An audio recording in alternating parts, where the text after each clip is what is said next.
The Lord be praised, honored, and adored.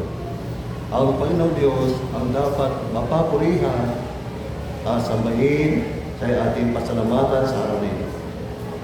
I am excited to speak for God today since I was tasked with the Lord to speak today. Tatay Parabaw nagsasalita. Why? Because the Lord poured out His blessings on me. Narignak na padasak, ti bendisyon ni Apo Diyos, nginak, iburay, kada kayo tatangala. Siya muna nagayusan ti bendisyon ni Apo Diyos, nginak, iburay, kada kayo. Are you excited to be blessed today?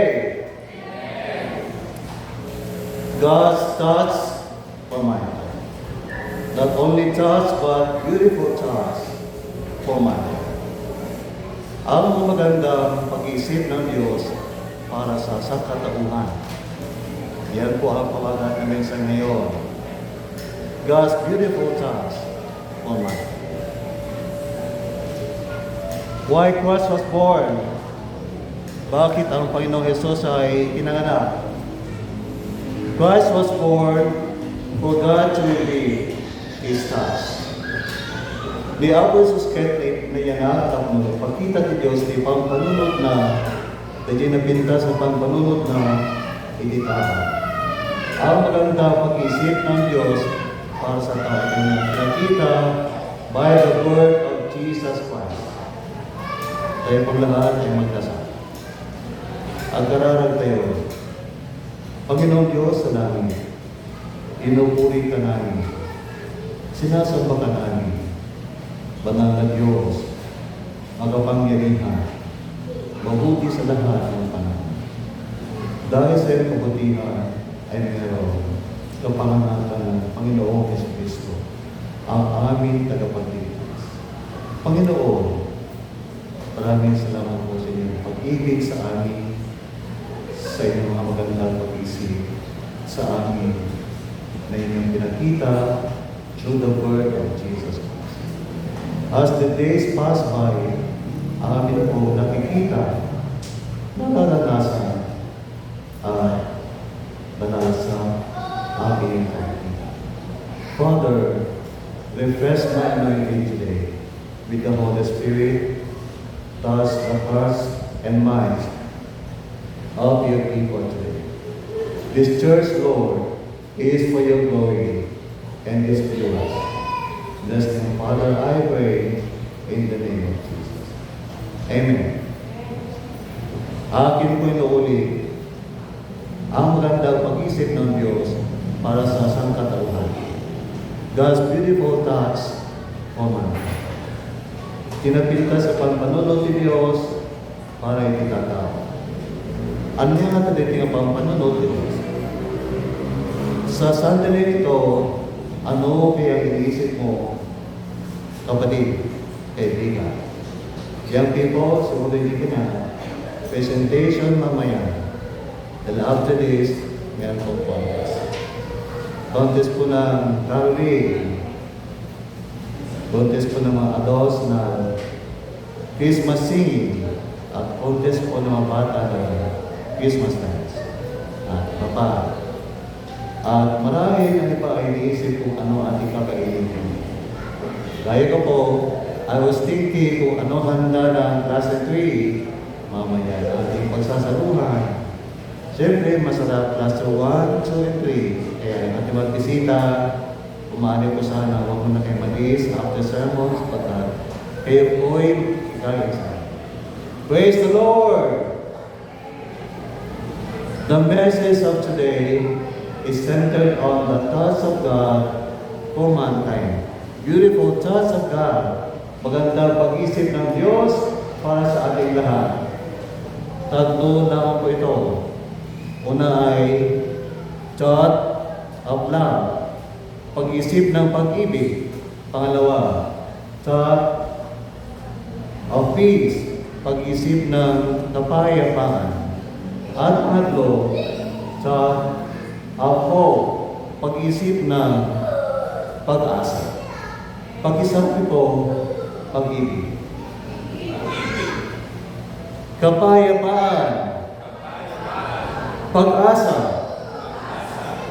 Alam niyo po, sa pag-asa ako umiyak kaninang umaga.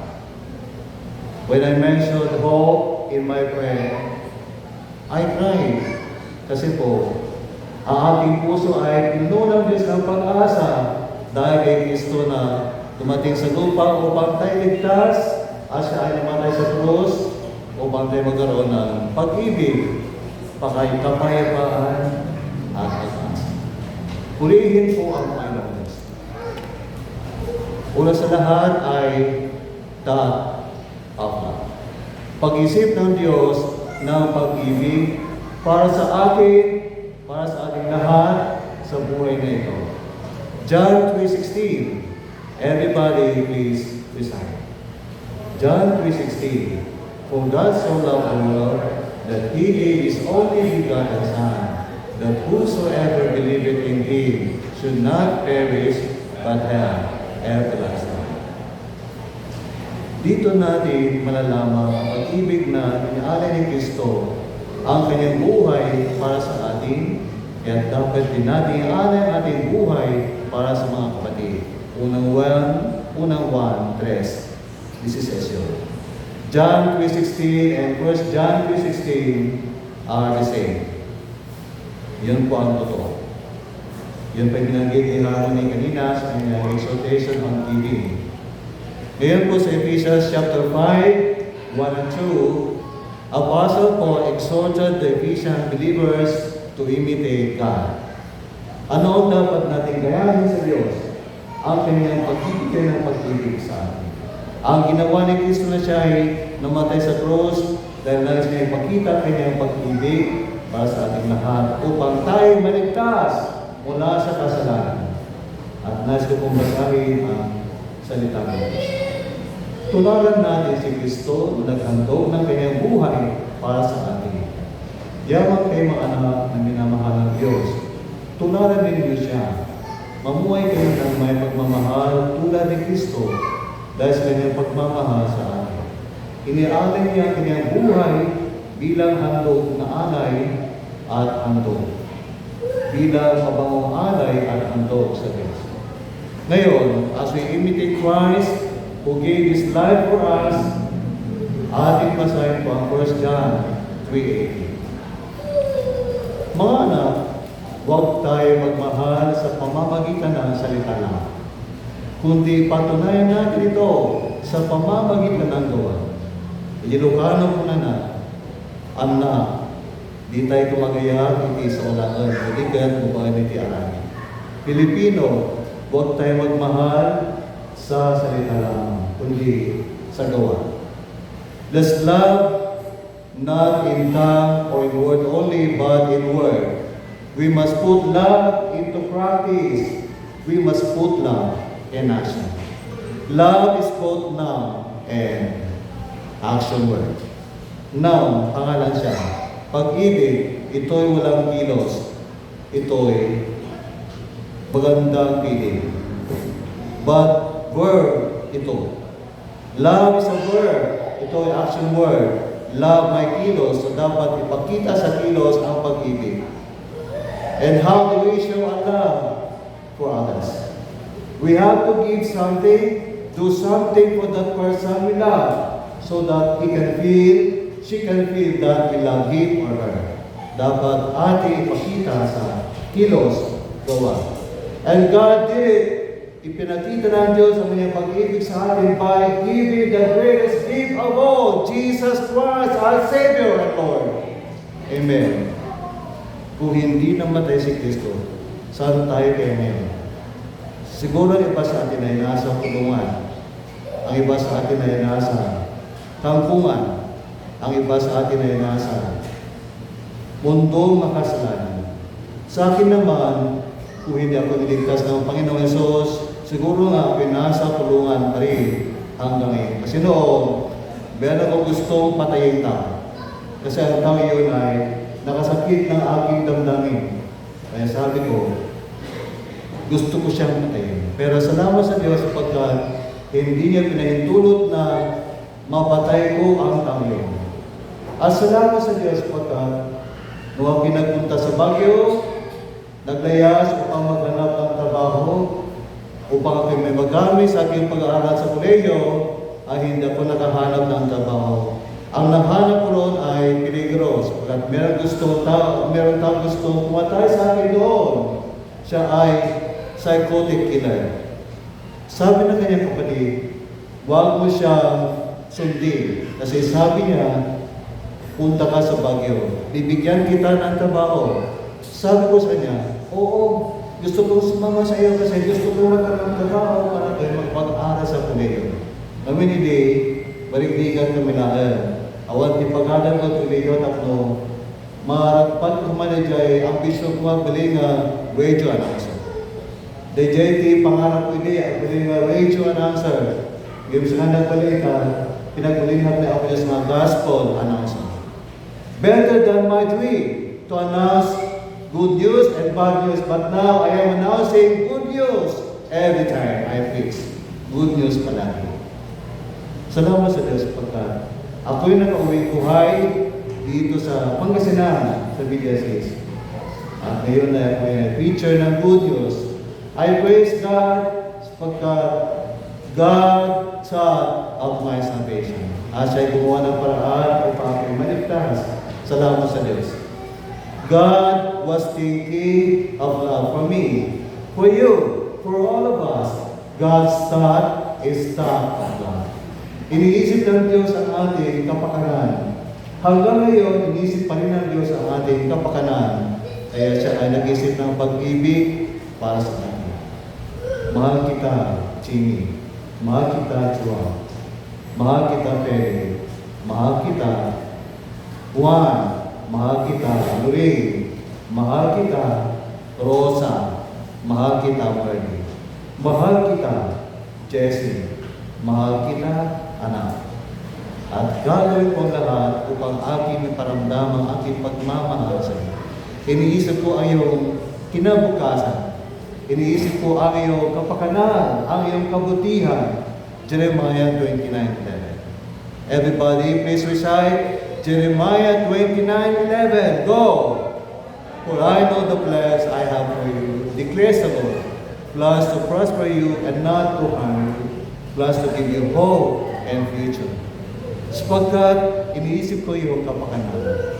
Magandang aking panukala para sa iyo, magandang kinabukasan, para sa iyo, mabuti buhay. Iyon ang laman ko ng Jeremiah 29:11. And that was addressed to the Israelites in Babylon when they were exiled there because God disciplined them for their sins. Sila noon kasi ay hopeless na. Kung nadagitila kayo ng magbakit, perhaps matay tayo yan, nabibig tayo yan, 60 years ito yan, Babylon, ang sasabi ka rin ni Babylonians, matay tayo yan. Kung nadagitila tayo dyan. Pero sabi ni Yahweh sa mga Israelites through Jeremiah, I know the plans I have for you. My thoughts for you are not to harm you. My thoughts for you are not to do evil for you, against you, but for your good. I am thinking of your good. Kaya after 70 years, from 606 BC hanggang 536 BC, ako'y bibisita muli sa inyo. Ako'y babalik sa inyo. Ibabalik ko kayo doon sa Israel to build the walls of Jerusalem destroyed by them. Iyon sabi ni Yahweh sa Israel.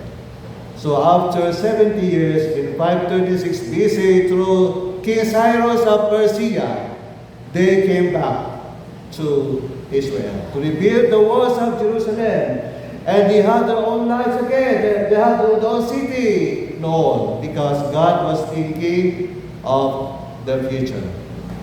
Number 2, thought of peace. Una, thought of love. Pag-isip ng pag-ibig. Pangalawa ay pag-isip ng kapayapaan.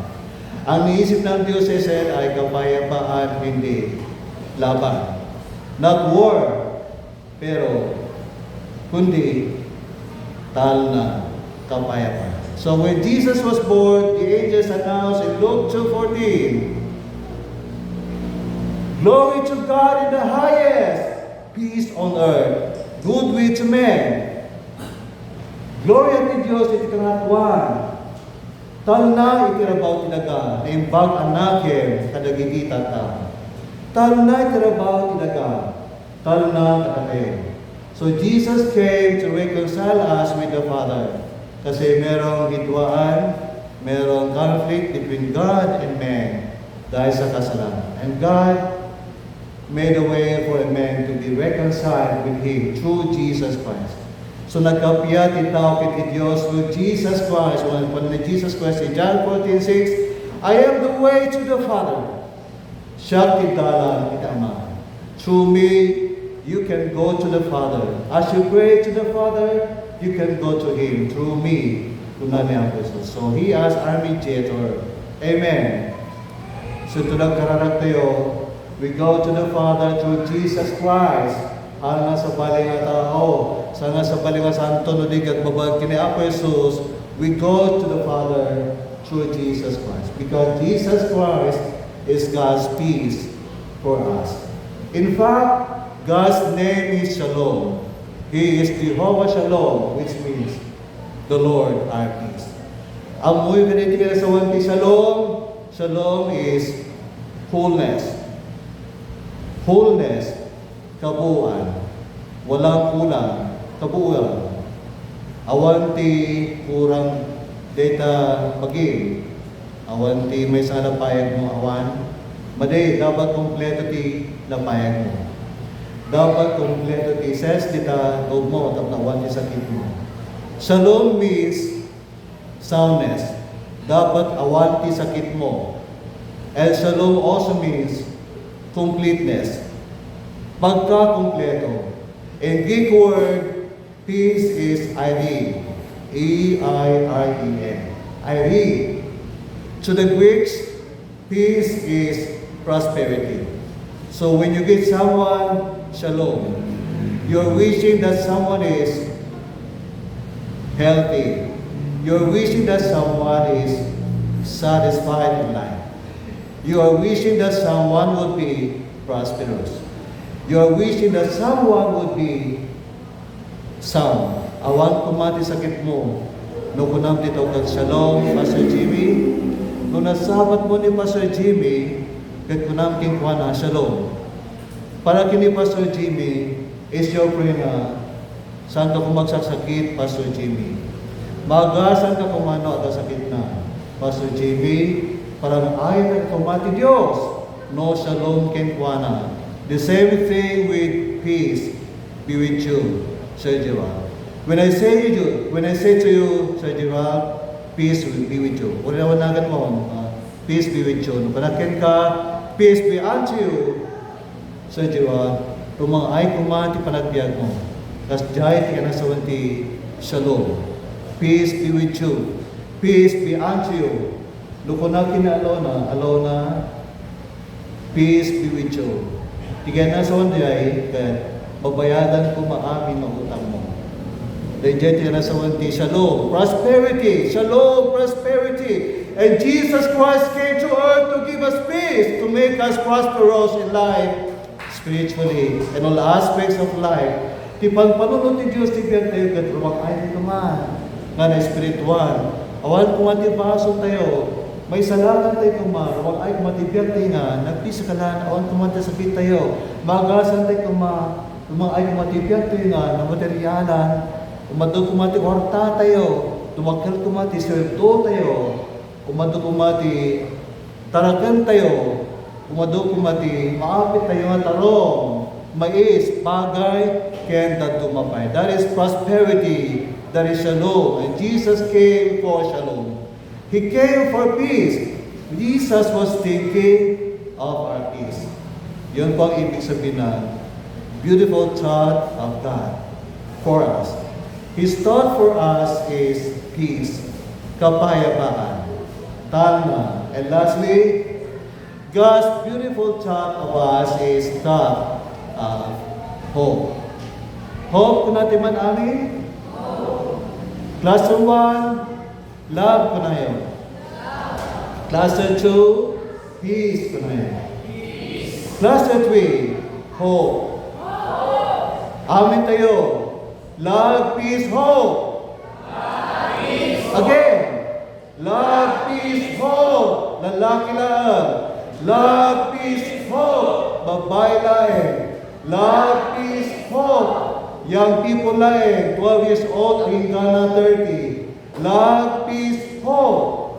Jesus came for love, peace, and hope. That's the message of Christmas. Hindi pagkain. Hindi regalo kung ano-ano. But love, peace, and hope. And I thank God because I have love in my heart, I have peace, I have hope until I die.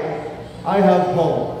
So I have hope that someday, when Jesus will come, makapagnaakton, ang trayakton, kahit no makapagnaakton atan, there is hope. Because hope is optimistic feeling of expecting something good will happen. Something good will happen to you. Something good will happen. Amen.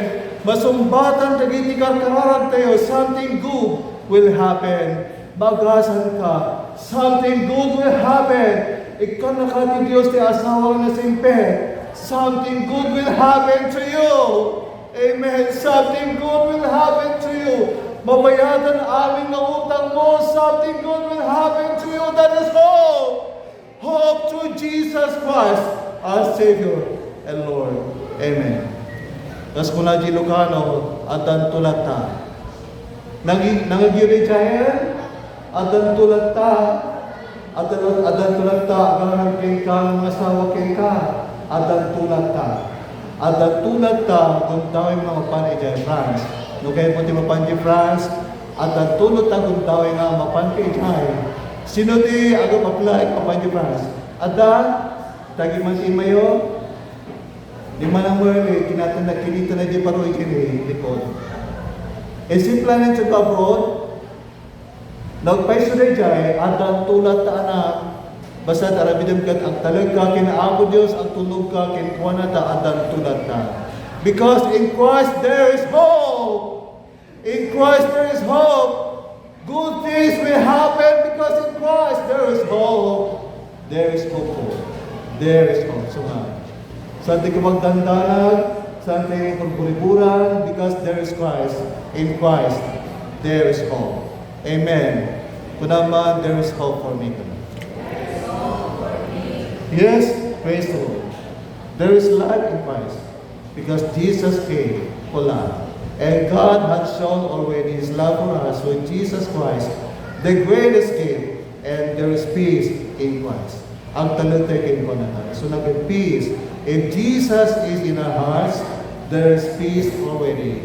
Kaya ito na may worries, let's just activate that peace through prayer. No, si kakit mo tandanagan, at that peace di tapuso mo. Ang kararag ka na, di nga rin peace kat mariing.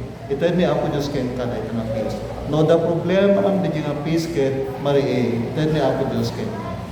There is love, there is peace, and there is hope in Christ. Amen. Kung natin man aming kamsa, thank you Lord for love. Thank you Lord for peace. Thank you Lord for hope. I want a gesture. Our gesture is like this.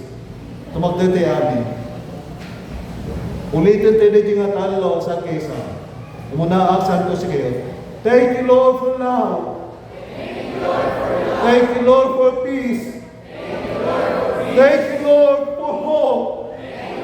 Everybody say, thank you Lord. Let's sing Amazing Grace with these lyrics.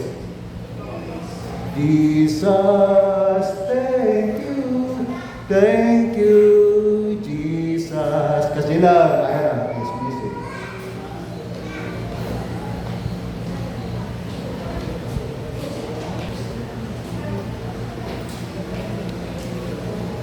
May kumula na kita, set up ng mas alay.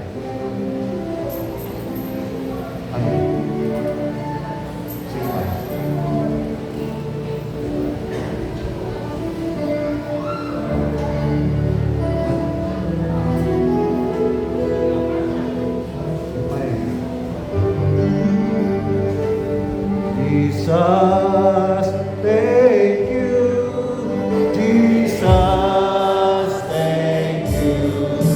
Jesus, thank you. Thank you. Jesus, thank you. Jesus, thank you. Jesus, thank you. Thank you. Again, dapat may gesture po tayo. Gesture. Jesus, thank you. Jesus, thank you. Jesus,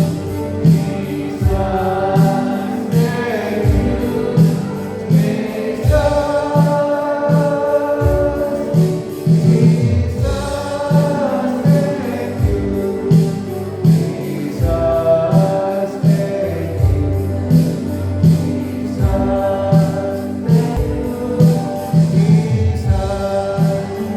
Let's all pray.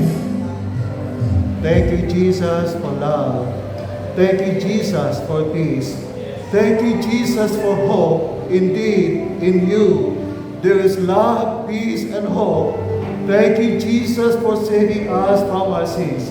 Every day we have hope in you. There is hope for the sick. There is hope for those who have problems. Lord, there is hope for those who are suffering. There is hope for those who are passing through difficulty in life. There is hope in you. There is hope. Lord, there is salvation in you until today. And I pray, Father, for the people who are not yet saved. For our loved ones, friends, relatives who are not saved. Lord, save them. Because in Jesus Christ, there is love, there is salvation. And with Him, there is peace, and there is hope for them to be saved. Lord, as we celebrate Christmas, Lord, give us this love and peace and hope in our hearts. We adore you, we praise you, we worship you for who you are. Thank you, Lord. Thank you for love, peace, and hope. Thank you, Lord. Lord, I pray, bless all these people in the name of Jesus Christ. Amen.